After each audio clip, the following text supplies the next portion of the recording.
Hello friends, welcome to SMS study centre.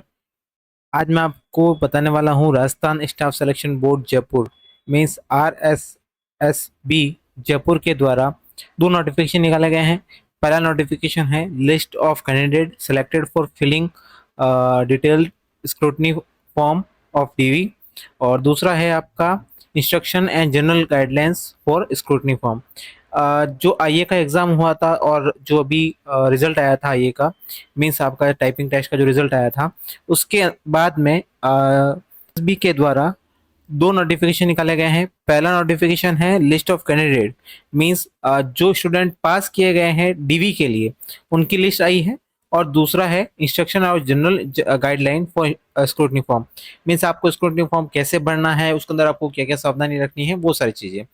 इसी के साथ में मैं आपको आगे भी ये बताने वाला हूँ कि जो भी आपके आईए का जो डीवी रहेगा उसके अंदर आपको कौन कौन से जो आपके डॉक्यूमेंट्स हैं वो ले जाने हैं, साथ में क्या क्या आपको चीज़ें तैयार करनी है, क्या क्या चीज़ें आपको तैयारी करके ले जाना है, रखना है, वो सारी चीज़ें मैं आपको एक अलग से डिटेल वीडियो के अंदर बताने वाला हूँ।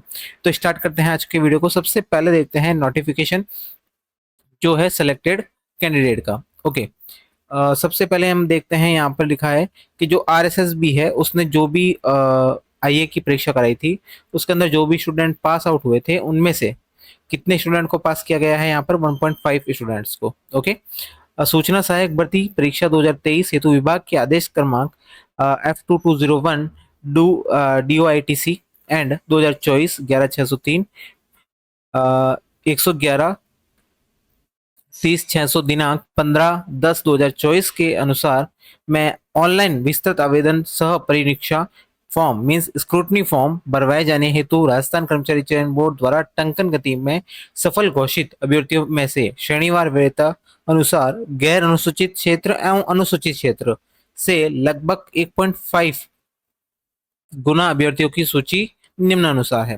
मीन्स जितने भी जो स्टूडेंट पास आउट हुए थे उनमें से ओनली 1.5 स्टूडेंट को ही यहाँ पर मौका दिया गया है, जिनके जो यहाँ पर ये पूरी की पूरी लिस्ट है।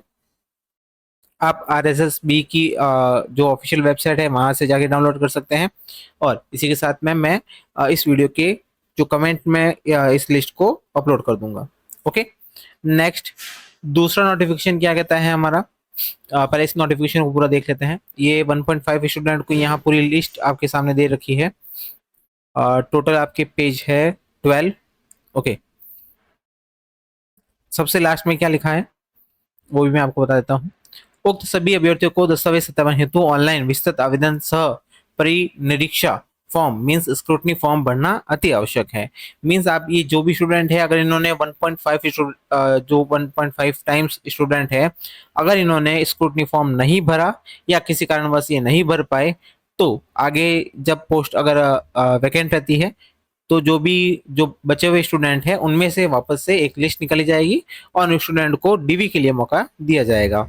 अब मैं आपके लिए दूसरा नोटिफिकेशन ओपन कर देता हूँ। ये देखिए, सूचना सहायक भर्ती 2023 ऑनलाइन विस्तृत आवेदन सह परिनिरीक्षा फॉर्म मीन्स स्क्रूटनी फॉर्म के सामान्य दिशा निर्देश सूचीबद्ध सभी अभ्यर्थियों को सूचित किया जाता है कि ऑनलाइन विस्तृत आवेदन सह परिनिरीक्षा फॉर्म दिनांक 17/10 से 23/10 तक खोला जाएगा।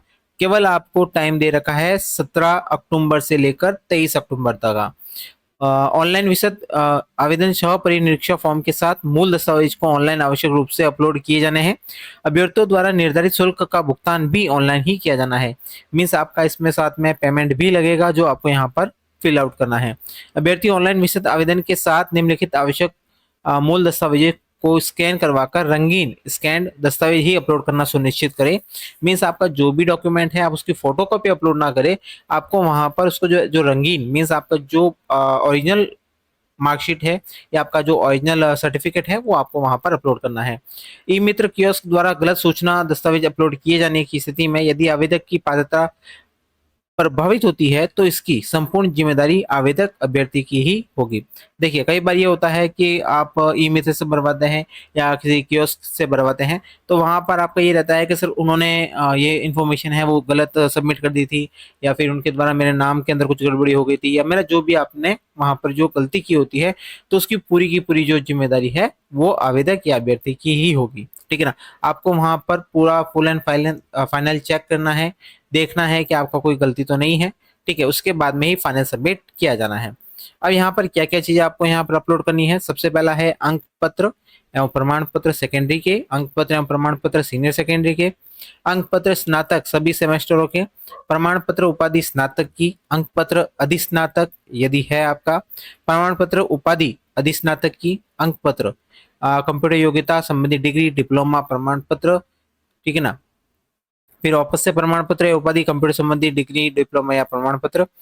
कहने का मतलब है आपको यहाँ पर अपनी मार्कशीट के साथ साथ में उसका जो डिग्री सर्टिफिकेट आता है या जो सर्टिफिकेट आता है वो आपको वो भी सबमिट करना है, ठीक है ना। प्रमाण पत्र कह सकते हैं या उसको उपाधि बोल सकते हैं।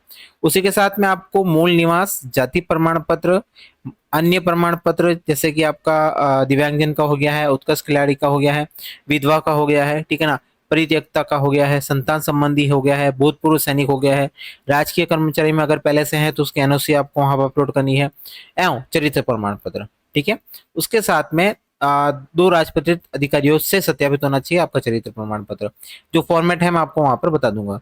शपथ पत्र, जो भी आपका कास्ट का सर्टिफिकेट है वो, हस्तलिपि बोर्ड की वेबसाइट पर कैंडिडेट कॉर्नर में उपलब्ध प्रारूप के अनुसार स्वयं प्रमाणित करना है आपको, ठीक है। शपथ पत्र उपरोक्त दस्तावेज स्वयं द्वारा जांच कर अपलोड करवाए जाने एवं फर्जी कुटरचित फॉर्ज दस्तावेज पाए जाने पर आवश्यक कार्रवाई किए जाने के संबंध में शपथ पत्र आपको यहाँ पर अपलोड करना है। ओके।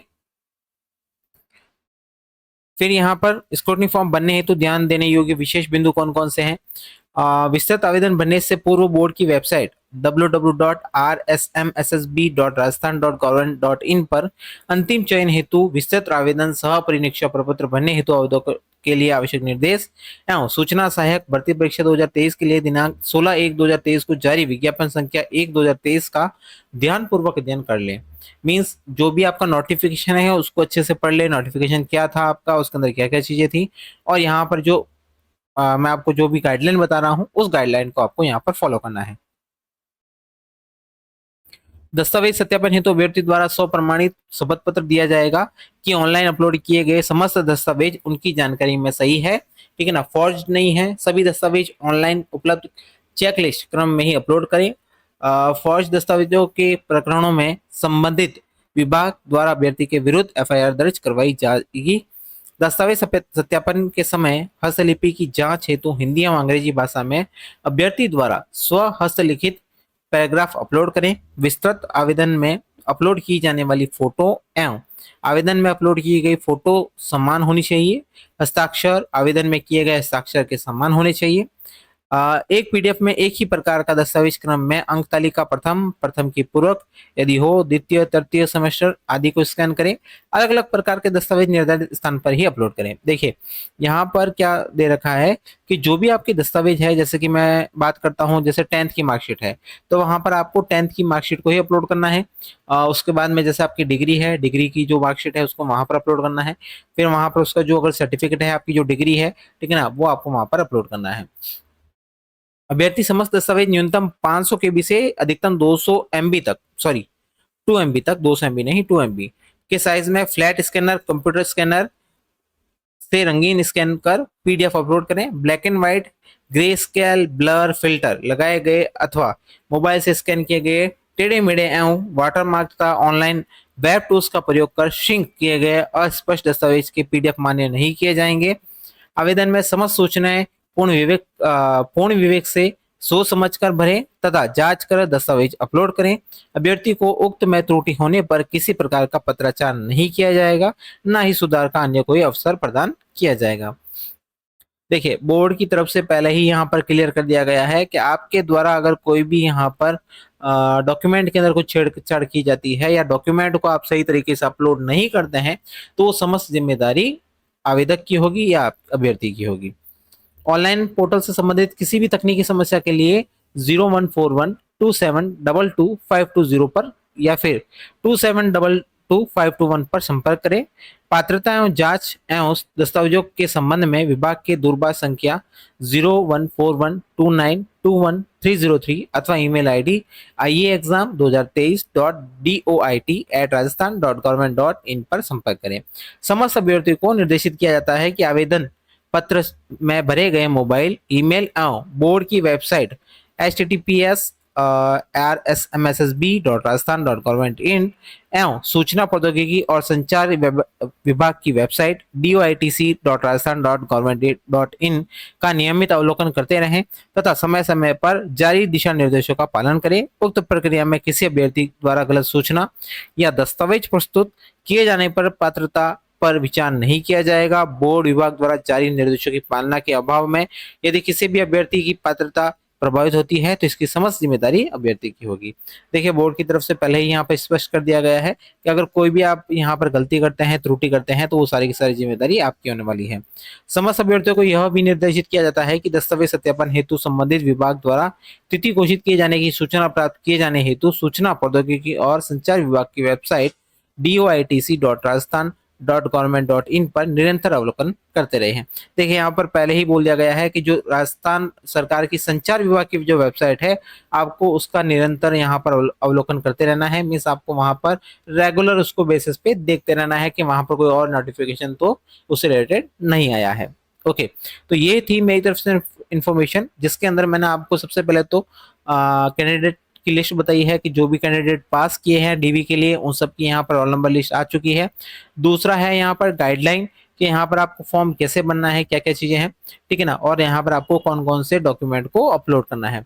ओके, अब मैं यहाँ पर आपको एक्स्ट्रा इन्फॉर्मेशन दे देता हूँ कि यहाँ पर जो भी आप जो एक्स्ट्रा के अंदर, जैसे कि मैं बात करता हूँ यहाँ पर शपथ पत्र की, ठीक है ना, तो आप यहाँ पर किसी भी कोर्ट के अंदर जाकर यहाँ ये अपने शपथ पत्र बनवा सकते हैं। ठीक है, जैसे कि अन्य प्रमाण पत्र के अंदर जैसे कि आपका कोई भी संतान संबंधी शपथ पत्र हो गया है, या चरित्र प्रमाण पत्र है, या जो भी दूसरे भी जो शपथ पत्र है, आप वहां पर जाएंगे, आप वहां पर उनको बताएंगे कि भाई मेरे को ये शपथ पत्र रिक्वायरमेंट है, तो वहां पर आपका इजीली वहां पर वो आपको बना के दे देंगे। ओके, तो ये थी मेरी तरफ से इन्फॉर्मेशन। ऐसे ही इन्फॉर्मेशन पाने के लिए हमारे चैनल से जुड़े रहे हैं। चैनल को लाइक, शेयर एंड सब्सक्राइब करना ना भूलें। Thank you so much.